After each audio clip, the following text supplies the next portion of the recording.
Lori McDonald, de 41 años, padece diabetes, una enfermedad que de manera imperceptible va consumiendo su cuerpo, acortando su vida. Lori nunca puede olvidar que tiene diabetes porque debe inyectarse insulina 4 veces al día para seguir viva. Cuando alguien padece diabetes, también se dice que tiene azúcar en la sangre. El azúcar en sangre o glucosa es el combustible que hace funcionar nuestro cuerpo. Inunda el torrente sanguíneo después de haber comido y recorre el cuerpo para que lo absorban nuestras hambrientas células. Sin embargo, la glucosa no puede pasar directamente de la sangre a las células. Para atravesar las membranas celulares, la glucosa necesita la ayuda de una hormona llamada insulina. Los diabéticos como Lori no producen insulina. Las células de su cuerpo no pueden conseguir la comida que necesitan de forma natural, y sin su inyección de insulina, Lori moriría. Pero la insulina artificial no es una cura, porque a diferencia de la insulina natural, no puede mantener el nivel de azúcar en sangre estable. Aunque compruebe sus niveles de azúcar 4 veces al día, Lori jamás estará completamente segura de tenerlo bajo control.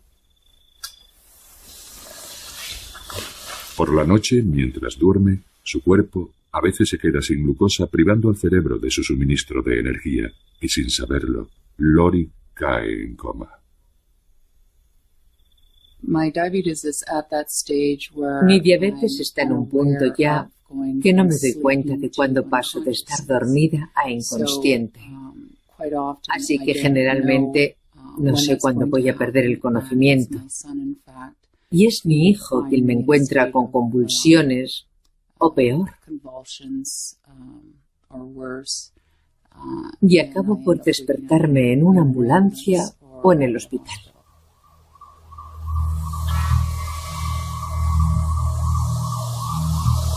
La diabetes puede afectar a cualquiera en cualquier momento de su vida.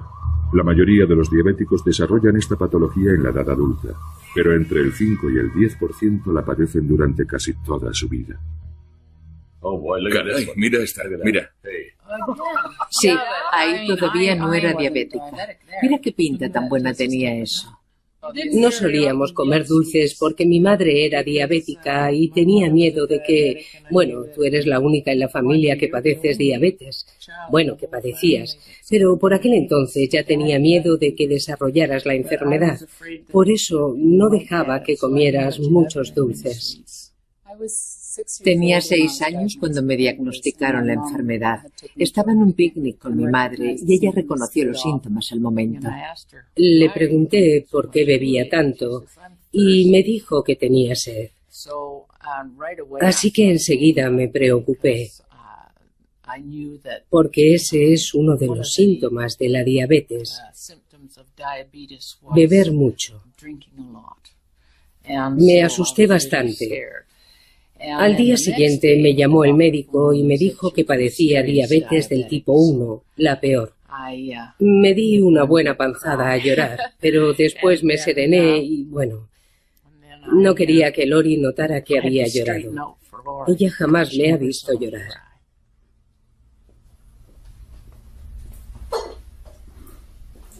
Para Lori, de 6 años de edad, y sus padres, la vida cambió de la noche a la mañana. Ahora tenía que controlar su dieta y el ejercicio físico que realizaba, además de inyectarse insulina cada pocas horas. Recuerdo en concreto cómo el médico me decía que pasarían al menos 10 años antes de que se encontrara una cura para la enfermedad. Y yo por entonces tenía 6 años y medio, y me aterrorizó la idea de que faltara todavía tanto tiempo, porque para entonces ya tendría 16 años, sería casi una adulta y ya no podría hacer nada divertido.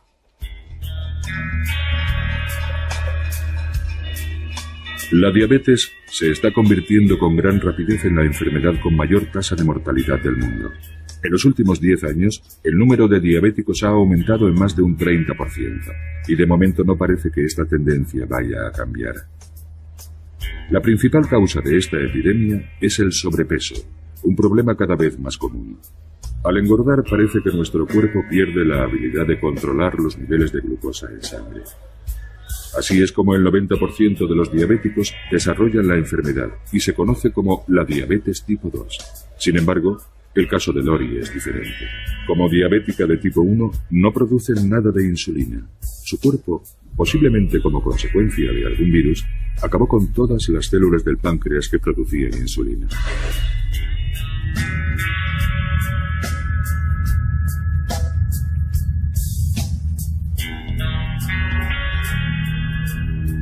En la ciudad natal de Lori, Edmonton, Canadá, los médicos estudian nuevos tratamientos. El doctor Edmond Ryan dirige la clínica universitaria para el tratamiento de la diabetes. Todos los días atiende a pacientes que sufren complicaciones debidas a la enfermedad. Es una enfermedad muy grave porque provoca muchas otras patologías. Una persona con diabetes tiene mayor riesgo de padecer problemas cardíacos y accidentes cerebrovasculares. También de sufrir enfermedades renales, ceguera, daños en los nervios que pueden desembocar en amputaciones. Y todo esto sin olvidar otros problemas sexuales e intestinales. Las implicaciones y ramificaciones de la enfermedad son terribles. ¿Llevas un registro de tus niveles de azúcar? Sí. ¿Cada cuánto tiempo compruebas tus niveles? Para minimizar las posibles complicaciones, los diabéticos deben llevar un control estricto de sus niveles de glucosa en sangre y compaginar una dieta equilibrada y ejercicio regular con las inyecciones de insulina. Es un arte impreciso que requiere un compromiso total. Veo que por la noche lo tienes algo más alto. ¿Es por algo que comes? Hay que encontrar el equilibrio entre el ejercicio, que tiende a bajar el nivel de glucosa en sangre, la insulina que hay que inyectarse para bajar el nivel de azúcar y la comida que hay que ingerir que vuelve a subir los niveles de azúcar. Un enfermo de diabetes tiene que compaginar la dieta y el ejercicio con la insulina que se inyecta todos los días con cada comida. Esa es su lucha y es bastante dura. Hoy casi nadie recuerda lo que suponía padecer diabetes antes del descubrimiento de la insulina. Las salas de los hospitales estaban llenas de pacientes, muchos de ellos niños. Sus cuerpos se consumían en una larga agonía. Guardo un libro de texto de 1916 y en el apartado donde habla de la diabetes tipo 1, dice que el tratamiento es llevar al paciente al hospital y suministrarle solución fisiológica, es decir, suero. Con esto de 11 casos, 2 se recuperaban lo suficiente para redactar su testamento. Después morían igualmente. Aquel era el futuro de los enfermos en los años anteriores al descubrimiento de la insulina. El gran avance en el tratamiento de la diabetes se produjo en Toronto, Canadá, en 1921, cuando Frederick Banting y Charles Best consiguieron lo que muchos otros habían intentado sin éxito. Extrajeron insulina del páncreas de un perro.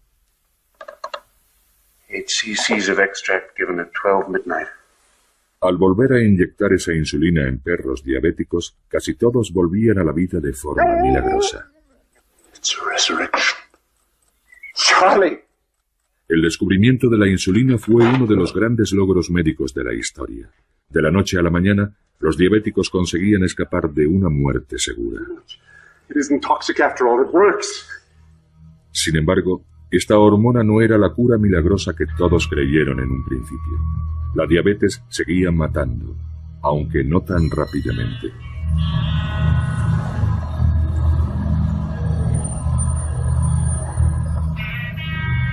La diabetes no se hereda, pero un niño de padres diabéticos tiene muchas más posibilidades de desarrollar la enfermedad que otros sin ningún caso en la familia.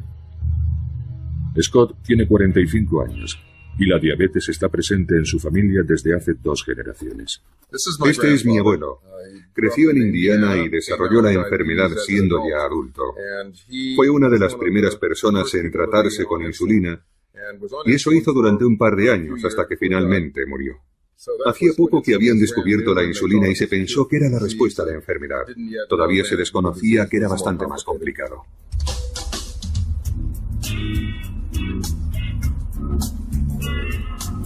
Me diagnosticaron diabetes cuando tenía 22 años.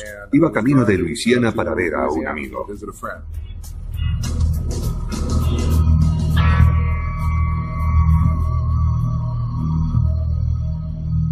Recuerdo que comencé a sentirme mal y mi estado empeoró conforme avanzábamos hacia el sur. Tuvimos que detenernos varias veces para comprar Coca-Cola o algún otro refresco con azúcar. También noté que algo me pasaba en los ojos, porque no veía bien. Aquella noche no pude dormir. Me encontraba tan mal que fui al médico al día siguiente. Una vez en la consulta le conté lo que me había pasado en los 2 últimos meses y me dijo que tenía diabetes. Pero para estar seguros me midió el nivel de azúcar en sangre y el resultado se salía de las tablas. Era superior a 800. Increíblemente alto. Me llevé una gran sorpresa y lo primero que se me pasó por la cabeza fue mi abuelo, que murió de esta enfermedad. Después pensé que jamás volvería a comer dulces y luego que aquello no me gustaba nada. La forma en que yo me enfrento a los problemas es aprendiendo todo lo que puedo sobre ellos, de modo que acabé convirtiéndome en un experto en la materia. Y ahí es cuando comencé a investigar sobre la diabetes.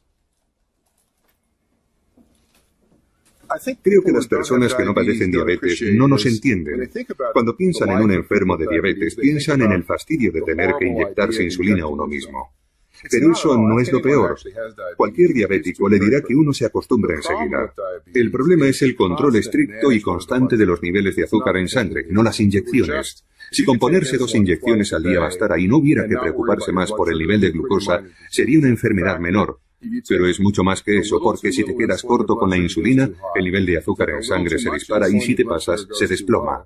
En la actualidad uno tiende a mantener los niveles lo más bajos posibles, así que por lo general estamos más cerca de caer en un coma hipoglucémico. Todos los días, diabéticos como Scott se mueven por la fina línea que separa niveles altos y niveles bajos de azúcar. El órgano que depende por completo de la glucosa es el cerebro. Cuando el nivel de glucosa de Scott cae demasiado, su cerebro deja de funcionar y cae en un coma diabético. Pero tener un nivel alto de glucosa en sangre es igualmente peligroso para la salud de Scott. Deteriora su cuerpo silenciosamente y de forma gradual, corroyendo y dañando los vasos sanguíneos que alimentan órganos como los ojos, los riñones y el corazón. Lori lleva casi toda la vida conviviendo con la diabetes. Cuando se quedó embarazada de su hijo Ben, la diabetes y el estrés al que sometió a su cuerpo le dañaron los riñones. Le dijeron que no viviría mucho. Desde el principio decidí tener una vida corta, pero pasarlo en grande, hacer el loco, lo que me diera la gana. Y después dejar un bonito cadáver. Ese era el plan.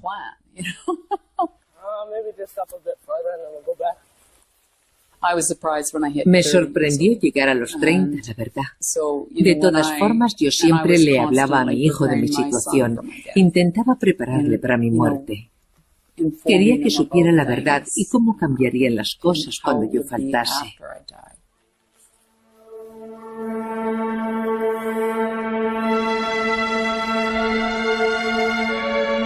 Además de las complicaciones derivadas de su diabetes, Lori luchaba a diario por controlar su nivel de azúcar en sangre. Inyectarse la cantidad de insulina adecuada no es una ciencia exacta, y Lori descubría que a veces sus niveles bajaban demasiado.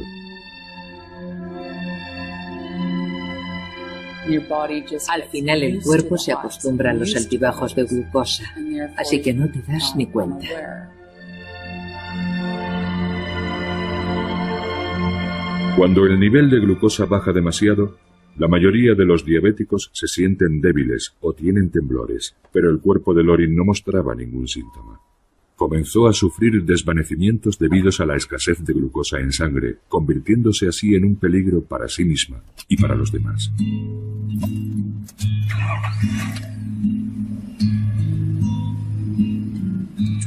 Conducir es peligroso, porque nunca sé si estoy al 100%. A veces voy conduciendo por la carretera y comienzo a sentir que pierdo la concentración, que no veo bien, que tengo problemas para distinguir las líneas discontinuas.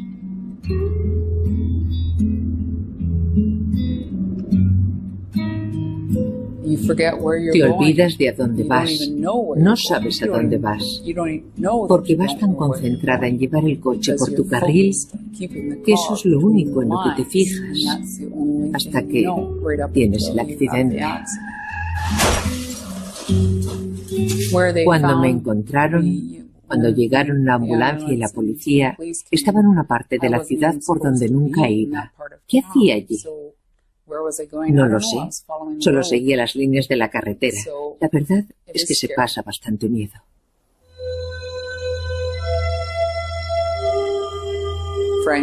Sinceramente, yo ya no esperaba que encontrasen ningún remedio o cura para mí. Puede que sí para los diabéticos recién diagnosticados, pero no para mí.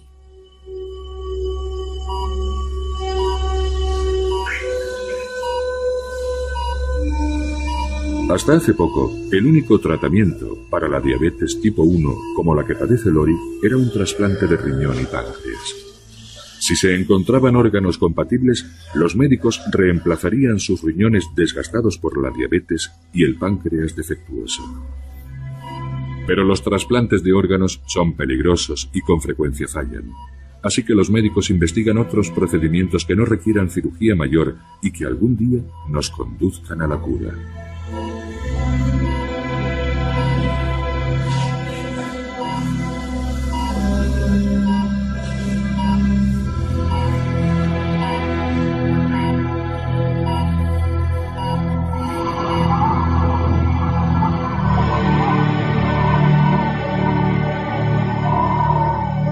A mediados de la década de 1980, la búsqueda para encontrar una cura de la diabetes se centraba en la extracción de las prometedoras células de los islotes pancreáticos, las células que segregan la insulina. Hay más de 1 millón de islotes repartidos por todo el páncreas.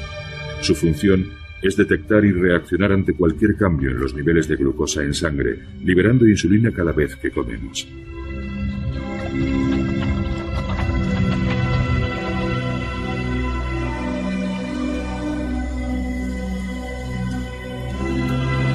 En la Universidad de Alberta, en Edmonton, el doctor James Shapiro pensó que las células de los islotes eran la clave para curar la diabetes. Shapiro es cirujano y ha realizado numerosos trasplantes de riñón y páncreas. Sin embargo, los riesgos de la cirugía le parecían excesivos. Además, estaba convencido de que el trasplante de los islotes era un procedimiento más seguro y eficaz. Cuando trasplantamos el páncreas, trasplantamos un órgano que tiene dos funciones. De todo el páncreas, solo el 1 o el 2% de sus células se dedican a producir insulina. El resto, el 99% restante, está compuesto por células que fabrican jugos digestivos que nos ayudan a digerir los alimentos. Así que si trasplantamos todo el órgano, el reto de la operación no reside tanto en unir todos los vasos sanguíneos, sino en lo que pasa después con esos jugos digestivos. Porque si se produce algún escape o filtración, pueden disolver los tejidos adyacentes y por eso el riesgo de infección es tan alto y las complicaciones que pueden surgir tras la operación tan numerosas. La idea de trasplantar solo los islotes en lugar de todo el páncreas es genial, porque es una forma de librarse de ese 99% de células que no necesitas y que comportan el mayor riesgo en una operación de ese tipo.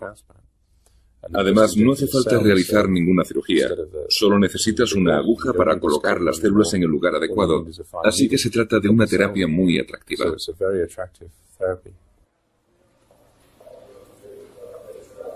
El trasplante de los islotes era una especie de chiste entre los especialistas de todo el mundo. Se había intentado centenares de veces, pero el porcentaje de éxito era de tan solo un 8%. James Shapiro pensó que podía mejorar esas estadísticas implantando más islotes y cambiando los fármacos que se utilizaban hasta entonces para evitar el rechazo. Sus pruebas demostraron que muchos de esos medicamentos eran tóxicos para las células de los islotes. De modo que desarrolló una nueva combinación de fármacos conocida como el Protocolo Edmonton. En 1998 comenzó los ensayos con 7 diabéticos. Cuando comenzamos los ensayos con humanos en 1998 y 1999, nuestro primer paciente dejó de pincharse insulina, pero no nos pusimos a dar saltos como locos porque pensamos que quizá había sido cuestión de suerte. Así que seguimos con un segundo paciente, un tercero, un cuarto, un quinto, un sexto, un séptimo, y solo entonces redactamos un artículo y lo publicamos. La acogida en todo el mundo fue espectacular, y entonces nos dimos cuenta de que habíamos logrado dar un gran paso adelante, porque habíamos pasado de un porcentaje de éxitos del 8% a un 100%, aunque fuera en un grupo de solo 7 pacientes.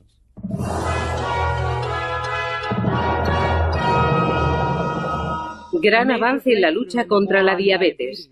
Investigadores canadienses han desarrollado un tratamiento para el tipo más duro de esta enfermedad mortal que podría eliminar la necesidad de inyectarse insulina. El protocolo de Edmonton era un gran adelanto. Por primera vez, pacientes como Lori tenían una verdadera oportunidad de liberarse de las ataduras de esta enfermedad. Cuando me enteré, me alegré mucho. Pero en realidad no pensé que fuera a funcionar. Porque, bueno, yo ya me había rendido. Así que no me lo tomé muy en serio.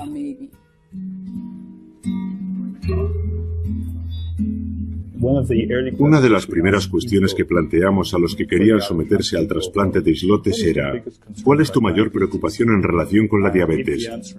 Si su respuesta era: me da miedo irme a dormir porque no sé si volvería a despertarme, o me da miedo conducir, o me da miedo quedarme solo con mis hijos porque no me fío de mí, eso me daba una idea de la gravedad de su problema y de si podríamos ayudar con el trasplante de islotes. Bien, ahora voy a tomarte la tensión.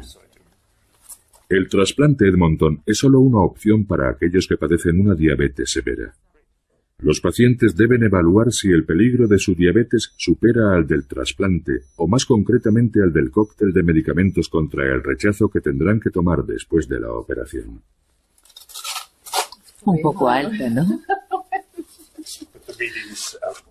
Aunque podemos conseguir liberarlos de la insulina y proporcionarles un buen control de los niveles de glucosa en sangre, eso tiene un precio. Y lo pagan al tomar fármacos inmunosupresores y al asumir el riesgo de la intervención. Por eso es muy importante que los pacientes comprendan lo que hay en juego, que no se trata de una simple cura de la diabetes. No es una cura todavía porque cambian la insulina por los inmunosupresores. Si la diabetes es grave, quizá les merezca la pena. Y es entonces cuando nos ponemos manos a la obra. Me daba igual cuáles fueran los efectos secundarios, si me proporcionaba un control fiable al 100%, si recuperaba mi vida. ¿Cómo me podían importar los efectos secundarios? Lo que quiero decir es que no importa cuál sea el coste o a qué debas renunciar, porque recuperar el control de tu vida es algo que no tiene precio.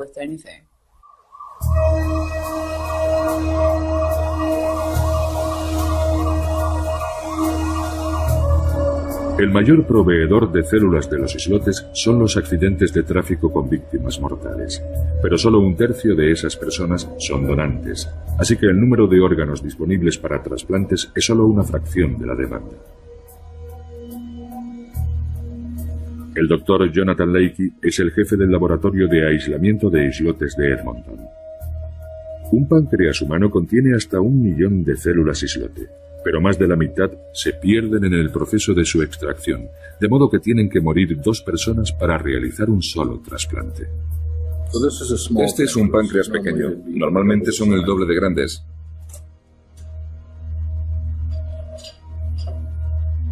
Son muchos los factores a tener en cuenta a la hora de extraer los islotes del páncreas de un donante. Por ejemplo, la edad del donante, la causa de su muerte, cuánto tiempo ha tardado en llegar el órgano hasta nosotros, aquí en Edmonton. Cuando comenzamos el proceso de extracción, el órgano pesa aproximadamente entre 100 y 150 gramos.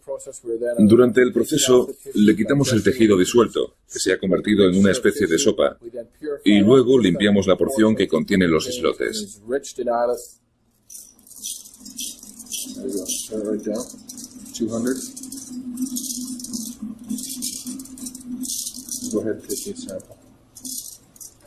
Y al final del procedimiento tenemos solo unos 3 o 4 centímetros cúbicos, es decir, una cucharadita de células que después trasplantaremos al paciente diabético.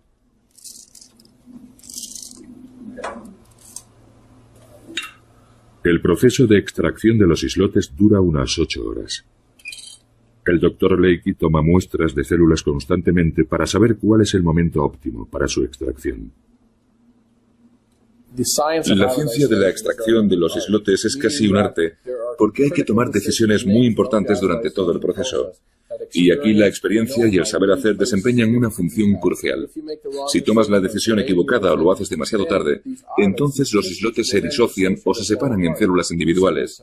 Y las células sencillas no funcionan. Necesitamos extraer el islote como una unidad.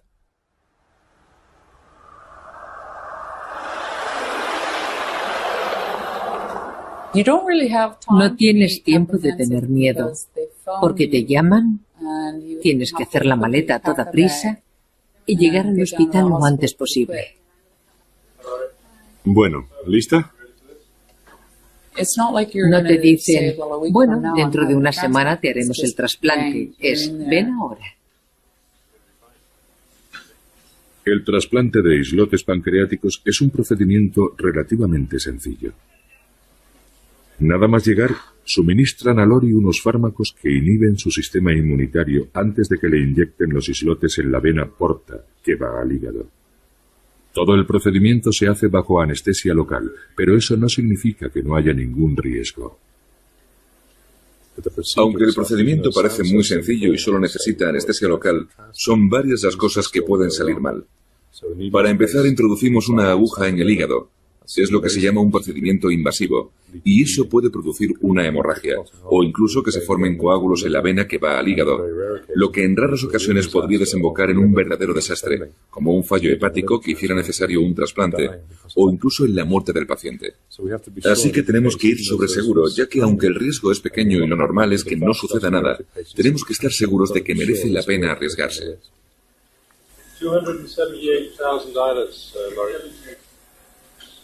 Los islotes fluyen con la sangre hasta llegar al hígado y después se alojan en su vena más pequeña. Allí se instalan y probablemente se ponen a trabajar inmediatamente. Después del trasplante, el paciente no necesitará insulina de inmediato y su nivel de glucosa en sangre bajará a niveles normales.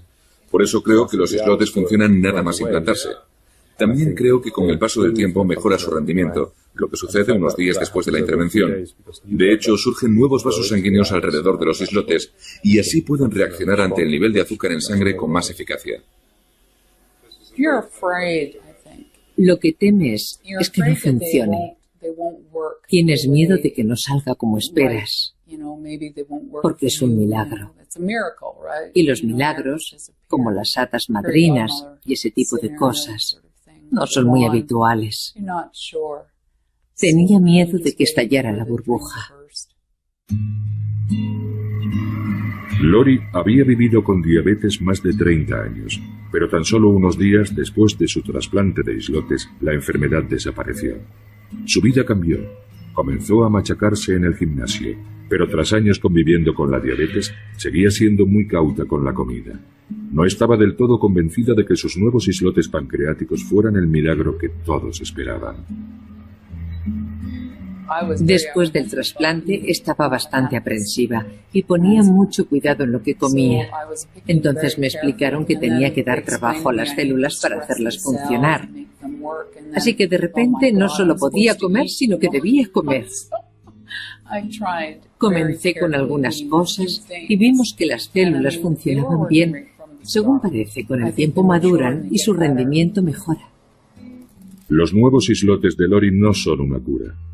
Para que funcionen, tendrá que tomar a diario un cóctel de medicamentos inmunosupresores durante el resto de su vida. Evitan que su cuerpo mate a las células de los islotes, pero también reducen su habilidad para luchar contra infecciones comunes. Antes no solía acatarrarme, no cogía ni la gripe, pero el verano pasado me resfrié, la cosa se complicó y acabó convirtiéndose en una pequeña neumonía. Nunca había tenido neumonía antes, así que estoy segura de que se debe a los inmunosupresores que tomo. Como ya dije, este tratamiento tiene un coste.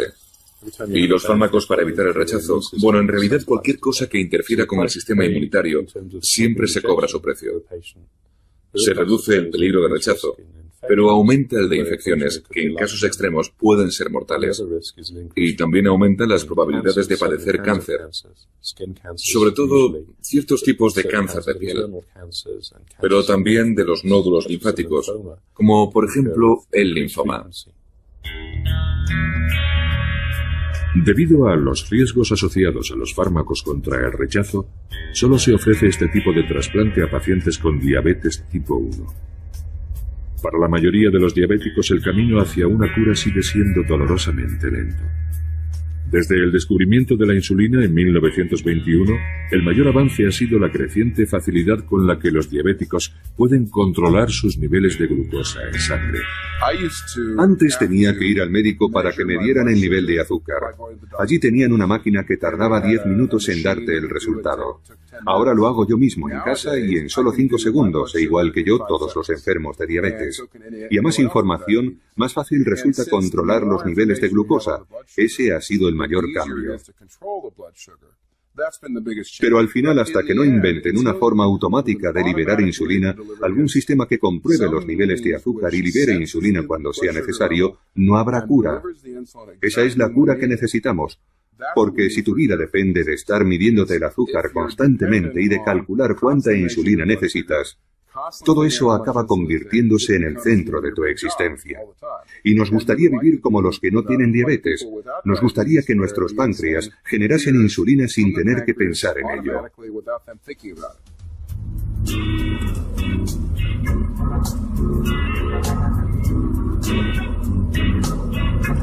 A Scott le diagnosticaron diabetes justo cuando comenzó a trabajar en Wall Street.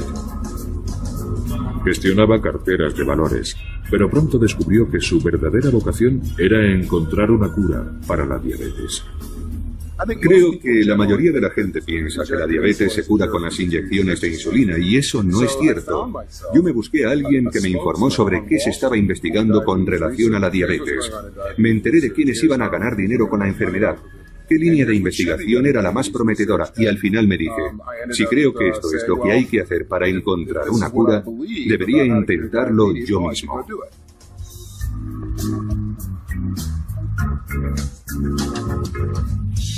Scott ha pasado los últimos 15 años buscando una cura. Su empresa, Islet Seed Medical, trabaja en un páncreas artificial donde los islotes se puedan trasplantar sin utilizar fármacos para suprimir el sistema inmunológico. Este es un modelo del páncreas artificial, la lámina o membrana de islotes. Como pueden ver, es del tamaño de una tarjeta de visita y es muy fina. Su grosor es la tercera parte de 1 milímetro. Las células de los islotes están en su parte central. Cuando se implante la lámina en el cuerpo de un diabético, debe situarse en el hígado y, como pueden ver, se parece a ponerse una lente de contacto. Luego se dan unos puntos de sutura en las esquinas para fijarlo bien y funcionará durante meses y años, liberando insulina cuando sea necesario. La lámina cubre por completo las células de los islotes. De esa manera evita que los glóbulos blancos las destruyan, al mismo tiempo que permite su funcionamiento. Porque los nutrientes pasan a través de la lámina procedentes del hígado y la insulina hace lo propio en sentido contrario, controlando así el nivel de glucosa en sangre.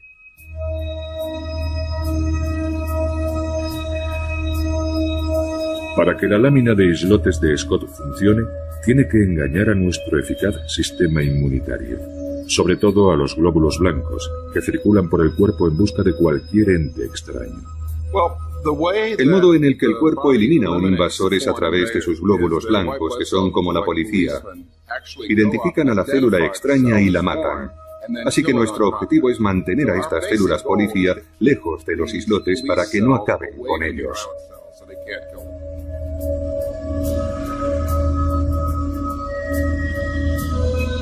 Si los glóbulos blancos detectan una sola célula de los islotes, matarán también a todas las que haya a su alrededor. Así que los islotes tienen que estar perfectamente aislados. Sin embargo, no solo los islotes deben eludir la presencia policial. La membrana o lámina de islotes en la que están encerradas las células es un blanco aún mayor para la respuesta inmune. El mayor problema que tenemos que resolver es encontrar un material que nuestro sistema inmunológico no ataque. En general, cuando se implanta algo en el cuerpo, este asume que se trata de algún parásito que quiere matarle, y resulta complicado encontrar una sustancia que no genere este tipo de reacción.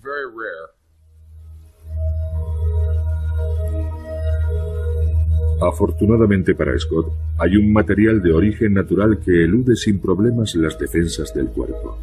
Una sustancia muy refinada que se obtiene de unas algas y se llama alginato. Es un milagro que algo así exista. No lo entiendo, pero lo cierto es que se trata de una sustancia que el cuerpo no identifica como extraña y por lo tanto no ataca. Y no es algo que hayamos inventado nosotros, sino que se encuentra en la naturaleza y resulta bastante asombroso que además esté presente en las algas. Se le puede dar forma de cápsula o lámina. Se coloca dentro del cuerpo y en un periodo de varios años no produce rechazo, así que es ideal para nuestros propósitos. Scott ha estado probando este tipo de lámina con el equipo de trasplantes de Edmonton. Esperan que sea el próximo gran avance en la lucha contra la diabetes y haga posible los trasplantes de islotes humanos sin necesidad de medicamentos contra el rechazo. ¿Estos son los experimentos con ratones? Sí, estos son los ratones. Algunos llevan el implante de la lámina con los islotes de ratón y tras la intervención, estos animales pasan de ser diabéticos a no padecer la enfermedad. Muy bien. Hace más o menos un año demostramos que estas láminas implantadas en animales grandes, pasados 2 meses, estaban tan limpias como cuando las colocamos. Para los que trabajan en este campo es un resultado sorprendente y maravilloso. Hemos llegado a un punto en el que si la lámina de islotes no funciona será porque hemos pasado por alto algún detalle. Es posible, claro, pero creemos que este sistema estará listo y funcionando dentro de 1 o 2 años.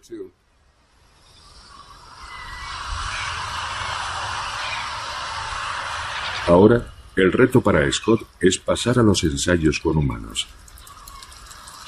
Mientras tanto, su diabetes está consumiendo su cuerpo y la necesidad de encontrar una cura es cada vez más apremiante. Todo aquel que padece diabetes participa en una carrera contrarreloj, pero yo en los próximos 5 años corro el riesgo de sufrir daños importantes en la retina. Dentro de 1 o 2 años, mi oftalmólogo me ha dicho que quizá deba someterme a una terapia con láser para ralentizar su degeneración, así que creo que si la lámina de islotes estuviera lista para entonces, mis problemas de retina desaparecerían. De modo que es una carrera contrarreloj en toda regla. Si no encontramos la solución a tiempo, perderé la vista. Y aunque la lámina de islotes de Scott funcione, habría que encontrar una fuente alternativa de islotes pancreáticos. Actualmente solo hay suficientes islotes humanos para realizar unos pocos trasplantes al año.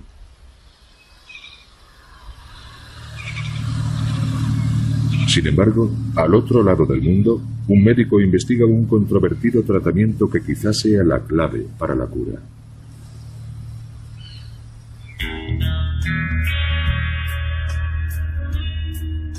En Auckland, Nueva Zelanda, hay un científico que trabaja con lo que podría ser una fuente ilimitada de islotes.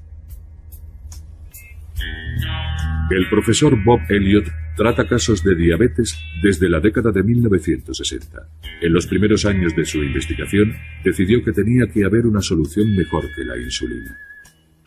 Mi madre padecía diabetes y cuando me uní al grupo de investigación, mi viejo profesor escocés me dijo: si quieres dedicarte a esto, elige algo que realmente te interese.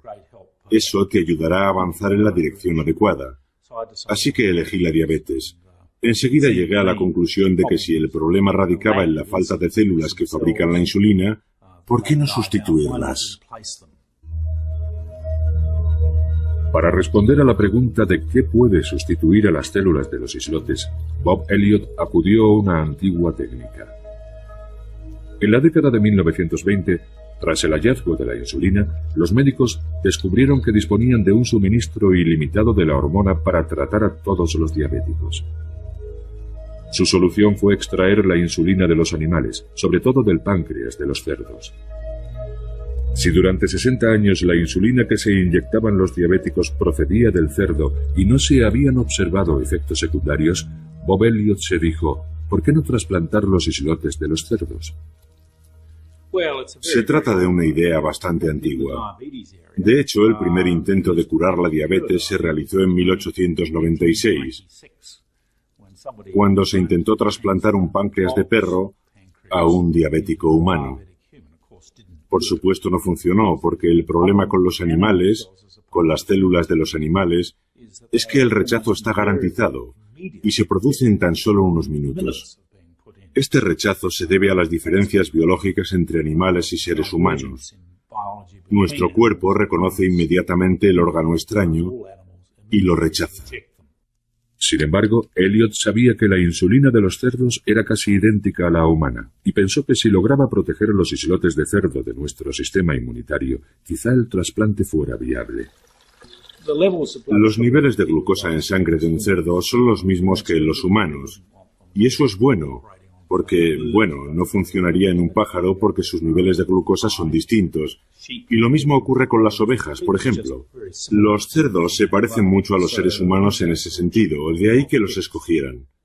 El primer problema con que se encontraron fue que resultaba muy complicado extraer las células productoras de insulina del páncreas de un ejemplar adulto.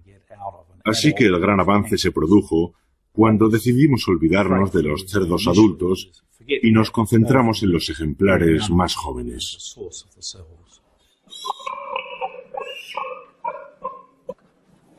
Pero son muchas las personas que no consideran correcto implantar células de cerdo dentro de seres humanos, y el trabajo de Elliot es algo controvertido.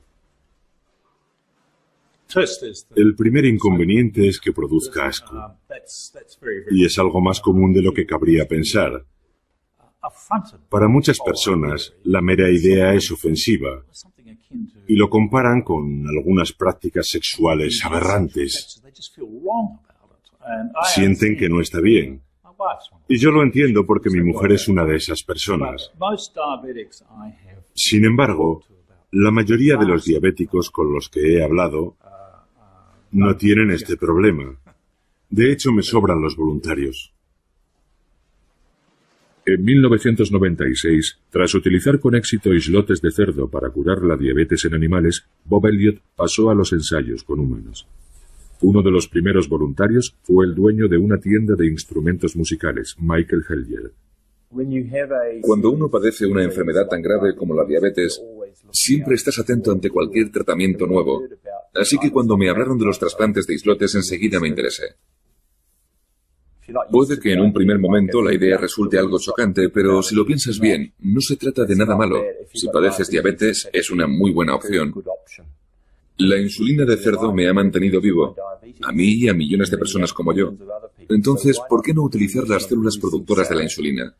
Después de todo, son ellas las que se encargan de regular el nivel de glucosa. Se activarán cuando sea necesario y dejarán de funcionar cuando no las necesite. Es lo más parecido a tener islotes propios. En octubre de 1996, Elliot realizó el primer trasplante de islotes de cerdo. El paciente era Michael Hellier. Le introdujeron una cánula a través de la cavidad abdominal y le inyectaron las células de los islotes.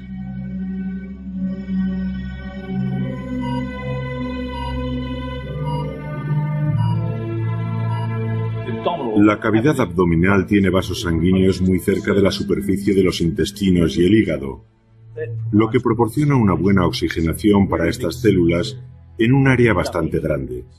Además pueden acoplarse en cualquier parte, sobre el hígado y bajo la capa de grasa que cuelga sobre los intestinos, en la pelvis, sobre los riñones, en cualquier lugar, y cuanto más distribuidas estén, mejor para nosotros. Para evitar el rechazo, las células de cerdo están encapsuladas en alginato. Implantaron un número reducido de células que, según sus cálculos, producirían un tercio de la insulina que Michael necesitaba. Se parecían a las bolitas blancas de un plato de gnocchi. Eran unas esferas de color blanco muy pequeñas. No empezaron a funcionar hasta 2 semanas después, pero cuando se activaron me proporcionaron el 30% de la insulina que necesitaba. Quizá parezca poca cosa después de todas las molestias que soporté, pero le diré que disminuir la cantidad de insulina que tengo que inyectarme en un porcentaje tan alto reduce mucho las probabilidades de caer en un coma hipoglucémico.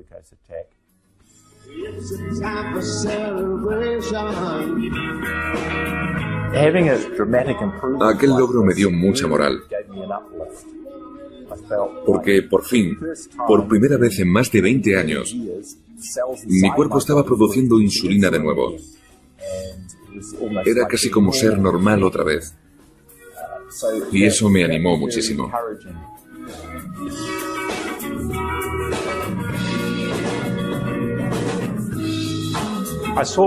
Vi en los dos pacientes que habíamos tratado un gran cambio. En su modo de pensar, sobre todo. Tenían una actitud mucho más positiva hacia la vida. Por ejemplo, los dos se casaron un año después de los trasplantes. Y creo que esa es una señal inequívoca de que se tiene esperanza en el futuro. Durante 2 años, los islotes de cerdo proporcionaron a Michael el 30% de su insulina, pero se fueron desgastando gradualmente y ahora ha vuelto a inyectarse la dosis normal. En primer lugar, no le implantamos suficientes células, no sabíamos cuántas serían necesarias, así que pensamos en un número y lo dividimos por 3. Fuimos muy cautos, no queríamos implantar demasiadas células en el primer experimento. De hecho, era la primera vez que se hacía en el mundo, así que fuimos con mucho cuidado. Las células trasplantadas tuvieron que trabajar muy duro, no descansaron. Y sabemos que las células que no dejan de producir insulina día y noche, sin periodos de descanso, se desgastan rápidamente. Bob ha pasado los últimos 5 años mejorando su técnica de trasplante de islotes de cerdo. Sin embargo, el gobierno de Nueva Zelanda, temiendo el contagio de un virus del cerdo al ser humano, ha suspendido los ensayos clínicos.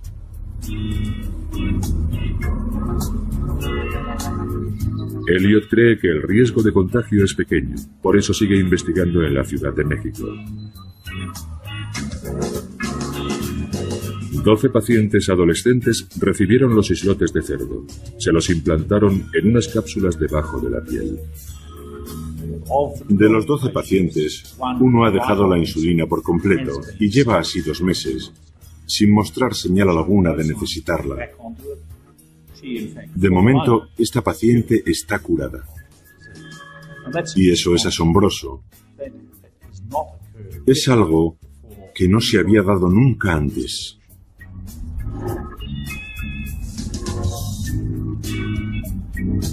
Bob Elliot todavía no ha dado con la cura. Nadie sabe durante cuánto tiempo funcionarán las células de cerdo, y son necesarios más ensayos para mejorar el porcentaje de éxitos. Actualmente es de 1 entre 12. Para Lori McDonald, el trasplante de islotes humanos le ha cambiado la vida. 18 meses después, se siente mejor que nunca, y sus nuevas células siguen proporcionándole la insulina que necesita. Vivir con miedo no es vivir. Y yo ahora me estoy resarciendo de todo el tiempo perdido. Después de más de 1 año sin pincharme y sin tener desvanecimientos de ningún tipo, por fin estoy disfrutando de la vida. Es increíble y sería incapaz de darle un valor, de ponerle una cifra. Pero es como estar de vacaciones de la diabetes.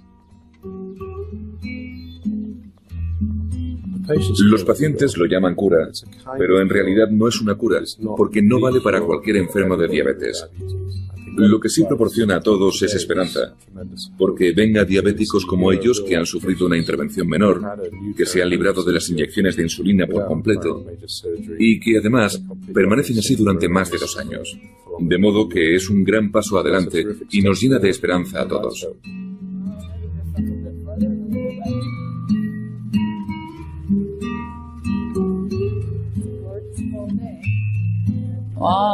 Quizá acuda a la boda de mi hijo algún día. ¿Quién sabe? Puede que incluso conozca a mis nietos.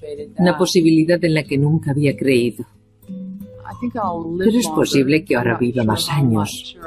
Y ya sé que hay efectos secundarios, lo sé, porque estoy tomando fármacos nuevos y hay muchas incógnitas. Pero, a pesar de todo, bueno, digamos que voy a revisar mi testamento. Dejémoslo ahí.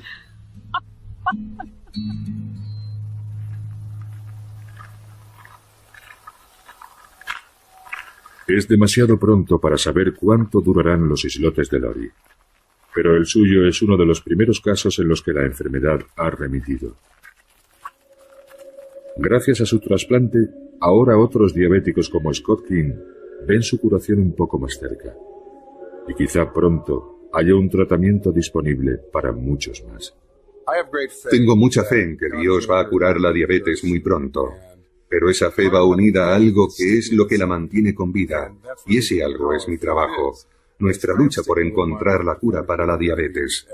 Y da igual quién dé con ella, lo importante es que va a pasar.